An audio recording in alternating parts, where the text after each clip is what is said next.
Last episode, we built the foundation, your savings account, your emergency fund, the boring stuff that makes everything else possible. Now we start putting money to actual work. Today we cover bonds, what they are, how you make money from them, and exactly where they fit in your financial plan. And at the end, a quick look at what comes next.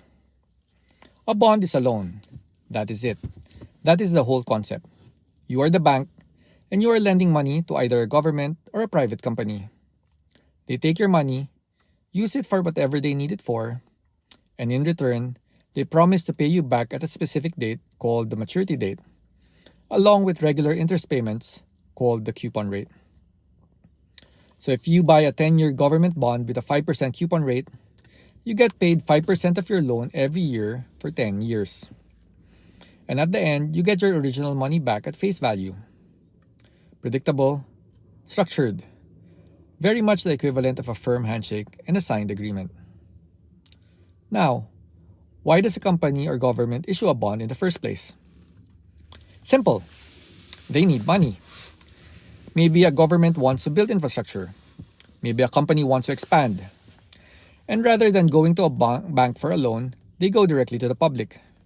You become the lender instead of the bank. And here's the interesting part.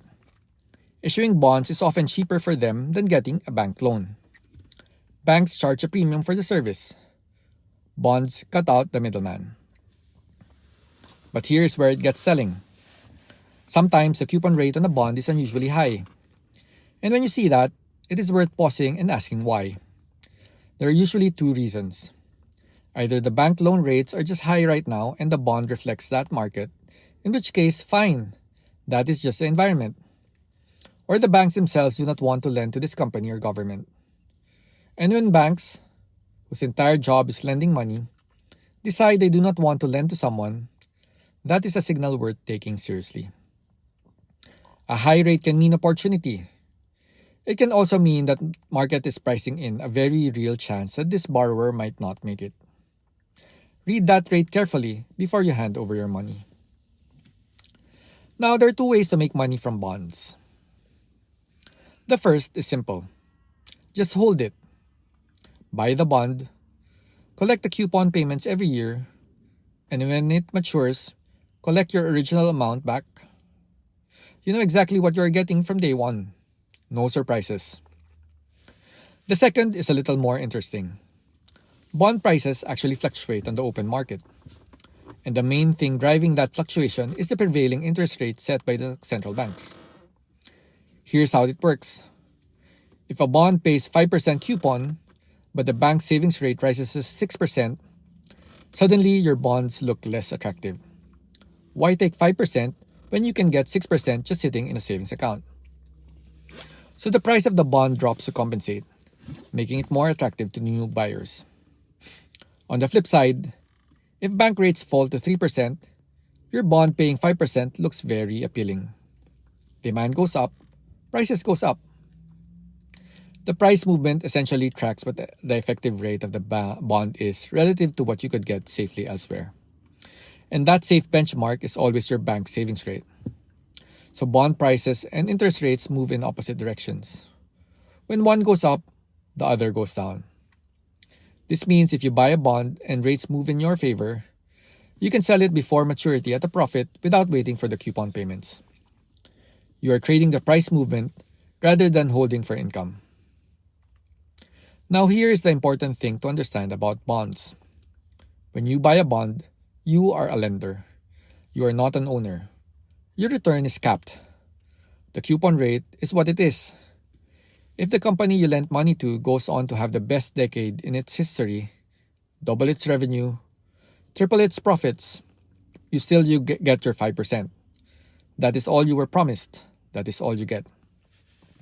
And the main risk? The issuer folds. If the company or government you lent money to cannot keep its promise, cannot pay the coupon rate, cannot return the face value at maturity, you are in trouble. This is why government bonds are generally considered the safest, because governments are far less likely to collapse than companies. Corporate bonds pay higher rates precisely because that risk is real. The higher the coupon rate being offered, the more the market is pricing in the possibility that the issuer might not make it. Always worth asking why the rate is so attractive before you lend anyone your money. Bonds are stable, predictable, and useful, but they have a ceiling. And for long-term wealth building, ceilings are a problem. So where do they actually fit?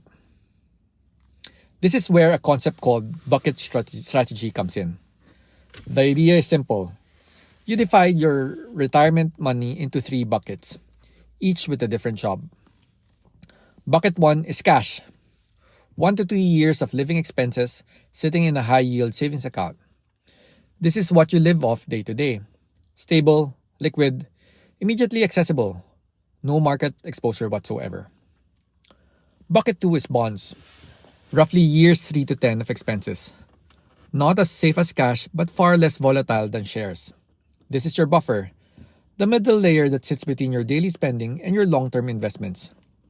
When bucket 1 runs low, you replenish it from bucket 2. Bucket 3 is shares and growth assets. Everything beyond 10 years. Fully invested, aggressively compounding, left completely alone. Because you have buckets 1 and 2 covering your near-term needs, you never have to touch this bucket at the wrong time. You can let it ride through market downturns and recover without panic selling a single share. And here's where bonds shine specifically. When the market is doing well, you top up bucket 2 from bucket 3. When the market is down, you live off bucket 2 and leave your shares alone, giving them time to recover. Bonds are not exciting, but in this role, they're exactly what you need at exactly the right time. And if you are just starting out, bonds are also a great first step outside of a savings account. Marginally better returns, minimal volatility, and a gentle introduction to how financial instruments actually work. Now, bucket 3, shares. This is where it gets really interesting. When you buy a share, you're not lending money to a company. You are buying a piece of it. You become a part owner. And unlike a bond where your return is capped, your upside with shares is tied directly to how well the company grows. No ceiling. More risk, more reward. And over long enough periods, historically, a lot more wealth. Next episode, we go deep on shares, how they work, how to think about them, and why they have been the single greatest wealth building tool for ordinary investors over the last century. See you there.